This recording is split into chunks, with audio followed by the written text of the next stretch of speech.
வணக்கம் அன்பர்களே, நான் உங்கள் நித்திலா பாலாஜி. கந்த சஷ்டி விரத நாட்களுக்கான தினமும் முருகனின் வாக்கு அப்படின்னு நம்ம பார்த்துட்ருக்கோம். அந்த வகையில் இன்று 4ஆம் நாள் முருகன் நமக்கு என்ன செய்தி சொல்கிறாங்கன்னு பார்க்கலாம்.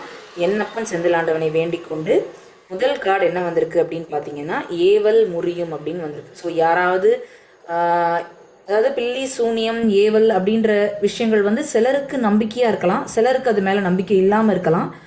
நம்பிக்கை இருக்குது இல்லைன்றதை தாண்டி ஒரு சாதாரண திருஷ்டியாக இருக்கலாம். எனக்கு கண் திருஷ்டிங்கெல்லாம் இப்படி ஆயிடுச்சோ, யார் அதான் பண்ணிட்டாங்களோன்ற பயமெல்லாம் உங்களுக்கு இருந்தால் கூட அந்த பயமெல்லாம் இனி வேண்டவே வேண்டாம். எல்லாமே முறிக்கப்படும் அப்படின்னு முருகனே வாக்கு கொடுத்துருக்காங்க. அவங்களுடைய வேல் பக்கபலமாக இருந்து உங்களை காப்பாற்றும். அடுத்து பார்த்தீங்கன்னா, தாயும் தந்தையும் நம் கண்கண்ட தெய்வங்கள்னு யார் வந்திருக்கா பாருங்க. சிவனும் பார்வதியும் பிள்ளையார் முருகனோட சேர்ந்து வந்திருக்காங்க. அப்போ முருகன் அவங்க கூட இருக்காரு அப்படின்னாலே அப்பன் சிவனும் அன்னை பார்வதி தேவியும் கூடயே இருக்காங்கன்னு அர்த்தம். இதுல இன்னொரு உள்கருத்து அப்படின்னு பார்த்தீங்கன்னா, அவரவருக்கு அவரவர் பெற்றோர் தான் முதல் தெய்வம். அதனால உங்க வீட்டில் இருக்கிற தாய் தந்தையரை முதல்ல வணங்கி எந்த ஒரு காரியத்தையும் செய்யுங்க. விரத நாட்களில் கூட முதல்ல தாய் தந்தையரை வணங்கி உங்கள் பூஜையை ஆரம்பிங்க.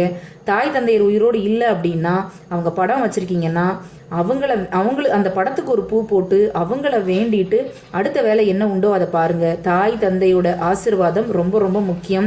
இதை நீங்கள் செய்யும்போது அந்த அப்பனின் ஆசீர்வாதமும் இருக்கும், மகன் முருகனின் ஆசீர்வாதமும் உங்களுக்கு கட்டாயம் இருக்கும். நன்றி அன்பர்களே, இன்னொரு பதிவில் சந்திக்கலாம். சத்தியமாகும் அறுபடையோ சண்முகா.